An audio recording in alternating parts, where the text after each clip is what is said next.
Greetings, comic fans. Blue Goblin with another review here. I'm sorry it took me so long, and I'm sorry that I will not be reviewing Amazing Spider-Man because I didn't get that issue, but I've read it, and I think it's pretty good. That's all I can say about it. First up, let's start with Amazing Spider-Girl. This is number 29. Yes, this is some good stuff. I mean, Amazing Spider-Girl isn't too popular from where I live, and I still don't know why. It's got that classic taste. You can taste, it's got the classic Amazing Spider-Man taste, where we have Norman Osborn trying to just flat out fuck with the Parkers. It's great stuff. I mean, the identities of both Mays are revealed. Which one's the real one? Which one's the fake? And the fake one, it should have went like this. The fake one's mask is pulled off, and we see what she really looks like. And she should have said, "We are the clone." You know, if that was written instead of what we got in this issue, it would have made it so much better. This is a book to have. Go ahead and pick it up. I strongly recommend it, especially for any hardcore Spider-Man, Spider-Girl fans. Whatever Spider books you're into, that's one to have. It's great. Now, Titans, number 10. Usually you give me a Titans book, I'll enjoy it. But, DC, I just got to ask you one question. What the fuck? DC, I don't know what their problem is with this issue of Titans. This was a bland read.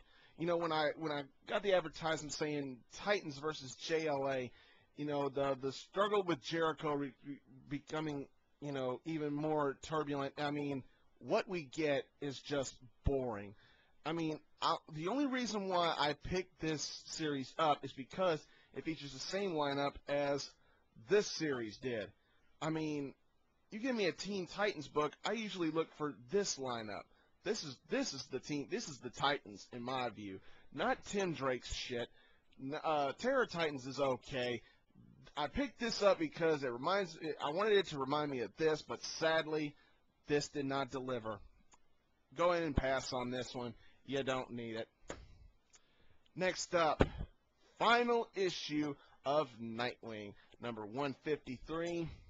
What else can I say? Nightwing kicks ass. This is good stuff.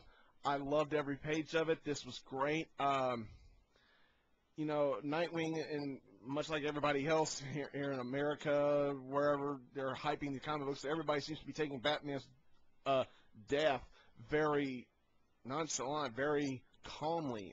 Another user on YouTube here said the same thing. And this has got two trade dresses. It's got Last Rites on the top and Origins and Omens on the bottom. You don't really need all these trade dresses to sell the final issue of Nightwing, DC. You don't really need it, but this was still a good read. Certainly a nice one to have, and I will be reviewing the final issue of Robin because that's another series that I had on my pull list that's coming to an end.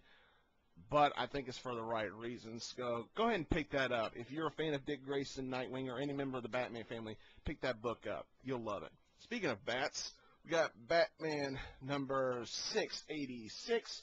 Whatever happened to the Caped Crusader? Gee, I don't know. Why don't you read Final Crisis like everybody else did and totally get fucked around just like everybody else did when they read number 7? I apologize for swearing so much, but Final Crisis was such a disappointment to me. That's just my opinion, but this was good stuff. Now, Paul Dini didn't write this. Now, somebody sent me a comment saying that, you know, Paul Dini had a run on Detective Comics since 2006. Yes, he did. But when I say I want Paul Dini to have a year run on either Batman or Detective Comics, I want him to have another year-long run writing Batman stories. Yes, I want him to go back to Detective Comics. Yes, I want him to write for Batman. I want him to write a Batman story, either Batman or Detective Comics, for at least another year. That's how good I think he is. Paul Dini is the man when it comes to writing good Batman stories.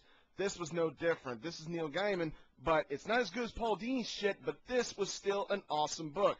I loved it. It was great. It's got just as much seriousness as it does unintentional, probably intentional humor. I don't know. This was really good. I highly recommend you get this. It's a shame that whatever happened to the Caped Crusader is only going to be a 2-issue arc, where I think it should have more. Well, I saved the best for last. Green Lantern Corps. Fuck yeah, number 33, Prelude to Blackest Night. I am so ready for Blackest Night, it's not even funny. This is an awesome book. The only problem I had, and I think Cammy's Comic Corner said it as well, that Sinestro did not show up anywhere in this issue to take charge of the Sinestro Corps. Instead, we got Sinestro Corps supposedly going to be led by Mongol. Mongol's an interesting character. I'm not going to lie about that. He's not one of my favorites, but he's interesting. You know, but the shit going on with his arm and everything, it's really good stuff.